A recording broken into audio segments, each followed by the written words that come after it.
Permutations of the Forest Portal. To state it plainly and overtly, there exists a portal in the forest, a passageway, a conduit between worlds, the branching pathway of ley lines, that which facilitates travel on a journey never the same twice. Perhaps it is wrong to describe it as a journey or even travel at all. The movement is near imperceptible, prompting none of the common senses with any cue. The duration is instantaneous. All that can be registered in the organ of the mind is that which preceded, followed by implicitly incongruous experience displayed with complete continuity.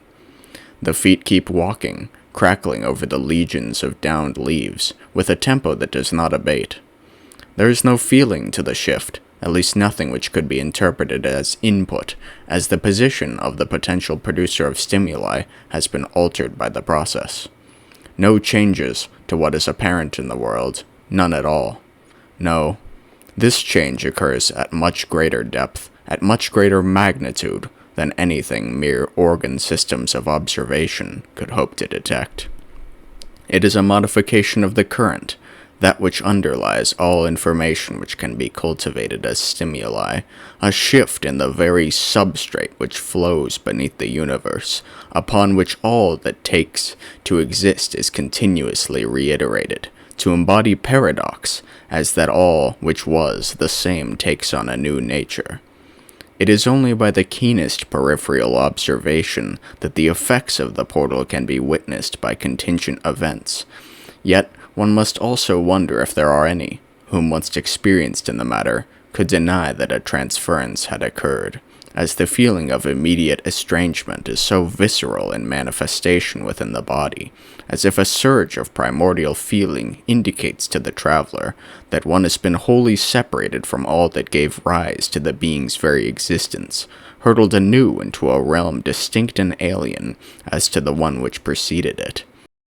Next comes the momentary panic and readjustment of the most thoroughly ancient and fundamental of the Zeitgebers, a static jut which travels temporarily up through the branches of the nervous system into awareness, whence the consciousness must then respond by the horrid and largely stifled realization that the new world which its corporeal container inhabits merely masquerades as its own. However, that is all simply an experience, something worthless to be tossed into the vat of subjectivity amidst an uncaring plane of demanding and mechanistic devices to be survived by the creature.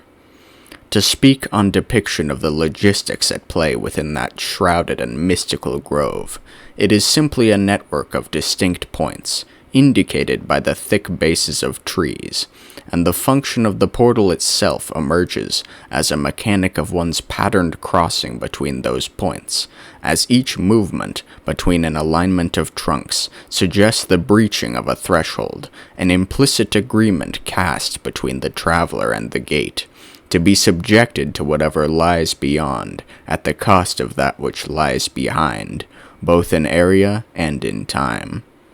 There is no going back on these agreements, which might initially present as ephemeral.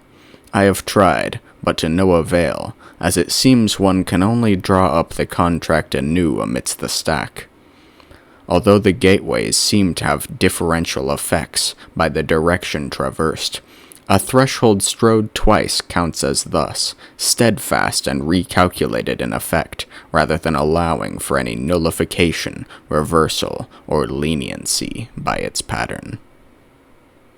The subtle ruling forced upon one, in realization of this mechanic, is that there will only be progression from beyond the threshold of the very first gate,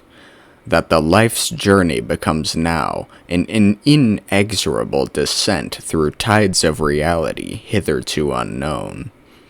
Trickling down from discovery of that which is beyond normality, what was I remains eternally modified, sentenced to wander until unseen end through the myriad of dark forests appearing before one, all and none alike in presentation. It matters not to relate any matters relating to my initial constitution, character, or other nonsense pertaining to the entity, as the purveyor indubitably occupies a world so many layers abstracted from that of yore that there would be none of the initially instated meaning reiterated across this duplicative and confounding translation. The world, and what can be ostensibly communicated, is highly mechanistic and interactive by its nature. If each individual were to perceive items, concepts, stimuli, things, as the pieces of a giant jigsaw puzzle, so long as each piece interfaced with the others in identical manner, two individuals could never vocalize nor bear witness to that each worked to assemble a different picture of the puzzle on the box.